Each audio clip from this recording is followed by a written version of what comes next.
გორის მუნიციპალიტეტის ბიუჯეტში შესატან ცვლილებებზე საკრებულოს კომისიის ხდომაზე იმსჯელეს. ცვლილებების მიხედვით ბიუჯეტი 6.900.000 ლარით გაიზრდება, რაც ძირითადად ინფრასტრუქტურულ პროექტებში გადანაწილდება, ასევე მოხმარდება სკოლამდელ სააღმრთელო დაწესებულებებს და მიუსაფარი შინაური ცხოველების მართვის შიდა ქართლის ინტერმუნიციპალურ სააგენტოს. საკითხს კენჭს 14 აპრილის საკრებულოს ხდომაზე უყრიან. გორის მუნიციპალიტეტის ბიუჯეტი, მიმდინარე ბიუჯეტი კიდევ გაიზრდება 6.900.000 ლარით. ეს არის ცენტრალური ბიუჯეტიდან გამოყოფილი თანხები.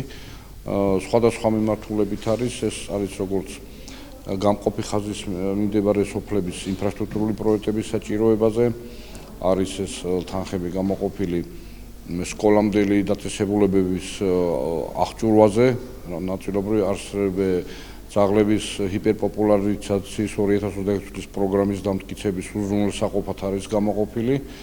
იცით, რომ ინტერმუნიციპალური სააგენტო ფუნქციონირებს შიდა ქართლში და მათ შორის გორიც იღებს მონაწილეობას, ისევე როგორც შიდა ქართლის სხვა მუნიციპალიტეტები ამ სააგენტოს დაფინანსებაში და მაგრამ ცენტრალური ბიუჯეტიც გვეხმარება ამ კუთხით ხოლმე.